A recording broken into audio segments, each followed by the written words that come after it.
Hello and welcome to our presentation of our action research project that we did. Myself, Hannah Hollett, and Kelly Poole, Ashley Walsh, and Savannah Tucker. We did our action research project on the effect of music in a small daycare, the home small daycare to be specific actually, and this is what we found. So you may be wondering what prompted us to study and research music and a daycare, why these two things. And one of the first reasons is because we know as future educators that music is something that surrounds children no matter where they go. At home, at school, in public, in the media, wherever they are, there's music. So we wanted to see the effect that this had on their behavior. The next reason is we had an initial question in mind that dealt with peer pressure and it didn't work out. So then we started thinking, well, doesn't peer pressure exist within a daycare setting? And we came to the conclusion through talking and through experiences and stories that it in fact does. So then we wanted to link the two. And this link led us to the final reason we chose this, which is because we were wondering if one single stimulus could affect the behavior of children. And we are now going to present what we found about that. The context of our action research took place in a home-based community daycare center, and it actually happened to be Callie's mom's daycare, so it was easy access for us to go over and observe the children. It was a small daycare and it only consisted of 6 children, which made it very easy to observe their behavior. So the purpose is that as future teachers, we wanted to try and determine if there was a particular strategy that would positively affect the behavior of children in this instances, but we could also use it in future with our students. So we just wanted to see if music, as they said, affected the behavior of children. So the research question that we came up with, we finalized with all of these ideas that you've just heard, is whether or not the implementation of classical music positively influences the temperament of children in a small home community daycare. And basically we worked from that and did a little bit more work. And we were looking at the research previously done, so we went and found some previous literature. These two pieces by Susan Hallam and by Adrian C. North, as well as many other colleagues of his, these both found that there was not necessarily an academic positive influence from music, but the music that was implemented on these young individuals as well, mostly children, was very positive in their attitudes and in their temperaments, in their social conduct, as well as just the overall atmosphere in the daycare and in the rooms in particular. This one here by Williams, Bradley, Nicholson, etc. also found something very similar, but with a second individual, with a second observer instead of a single observer. So there were 2 observers in this third piece, and there was also, the findings were very similar. They were also very positive, but it was a little bit different. And of course, we liked looking at that one because there were 2 of us present at each time. And this fourth one, by Kemper, had to do with whether or not music actually affected the daycare workers. So the daycare instructor, the one who's taking care of the children.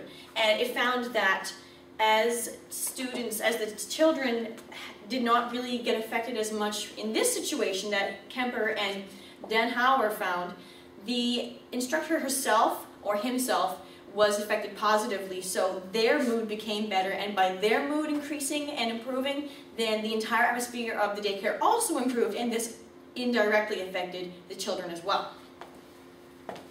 So this is the basic description of our research process, and first we developed our research question, which was whether or not classical music had a positive effect on children's behavior within the daycare setting. Second, we selected a home-based daycare, and like I mentioned earlier, we selected Kelly's mom's daycare, so it was easy access for us, and it was a controlled environment, which made our observations go a lot more smoothly. And we went to observe. Hannah and I paired up along, and then Kelly and Ashley paired up as well. Ashley and Kelly went on Thursday mornings. Hannah and I went on Friday afternoons.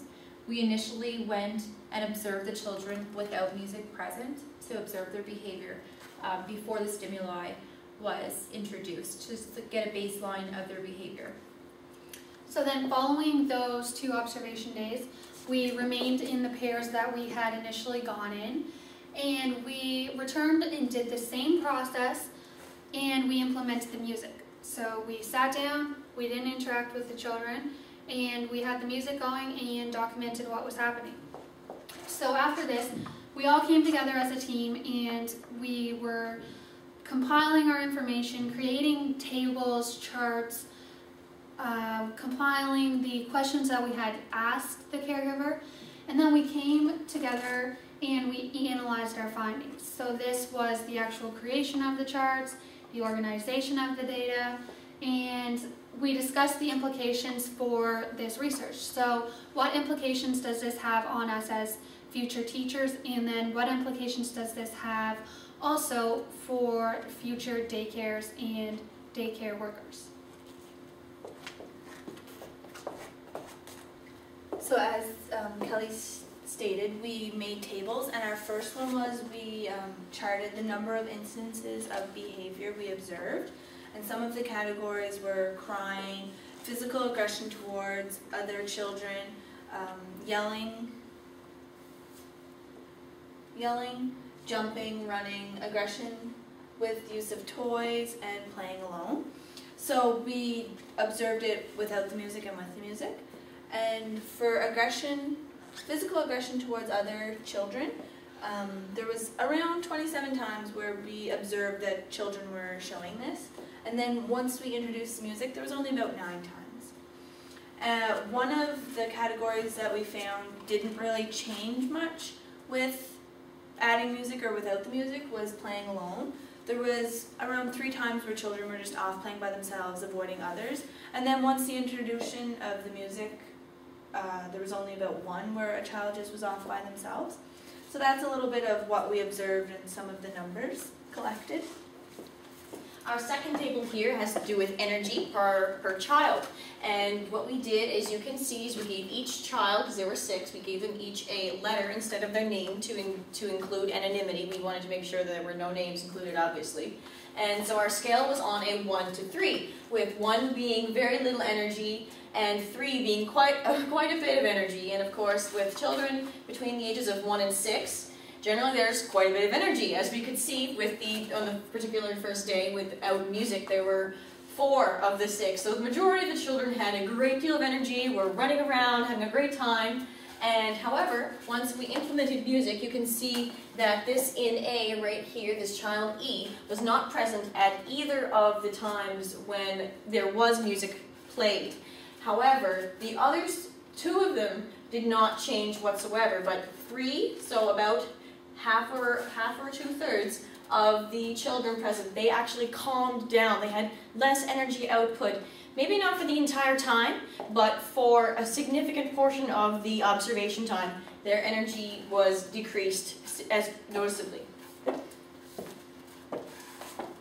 So our data analysis continued. These were some background questions that we asked the caregiver prior to going in and observing the children. We thought it was important to gather some information that might have an effect on the children's behavior that we should know about prior to observing them. So some of the key questions that we asked the caregiver before we went to observe was, what were the ages of the children? And with our children, there was a various of ages. There was from age 1 to 6. We also needed to know if any of the children had any type of illnesses. So if they were sick with a flu or a cold, that would definitely have an effect on their behavior, whether or not music was present.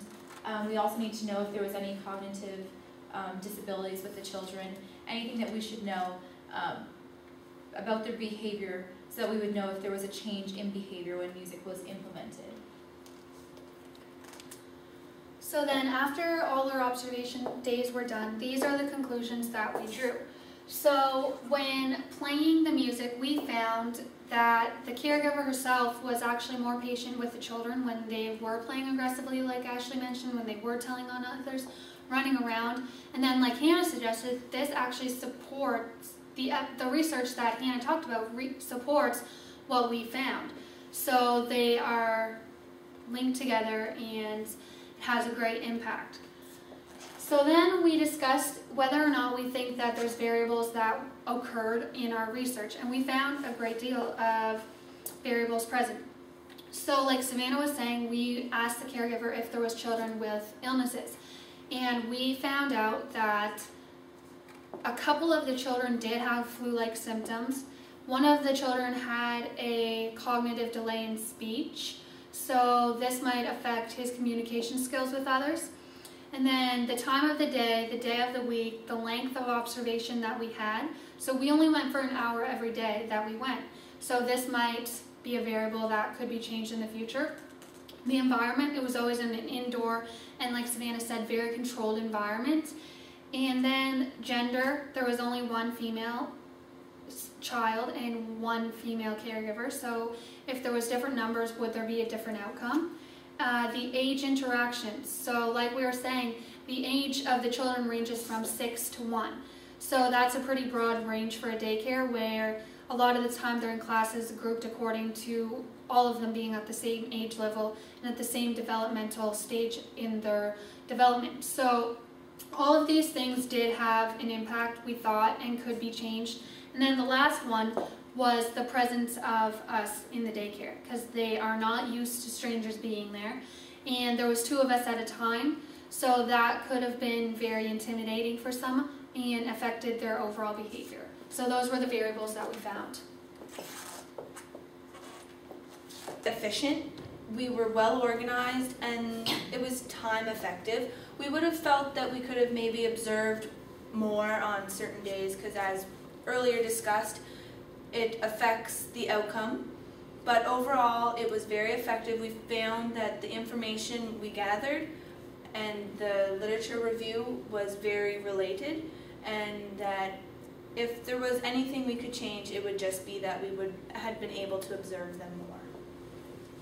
And just expanding on what Ashley said, if we had more time, we probably would have had a broader look at the behavior and the change in the behavior with the children of the daycare. Other variables that we'd like to implement in further research would be to add in different types of music.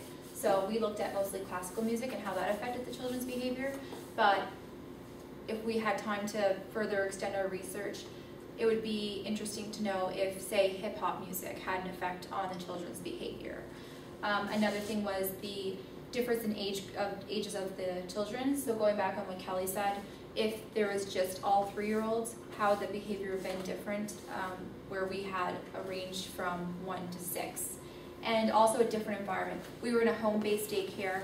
It was a small center and the kids were in one room at all times. So if they were outside, for instance, would their behavior have been different? Or if they were in different environments, say different rooms with different toys, would that have affected their behavior with and without music being implemented?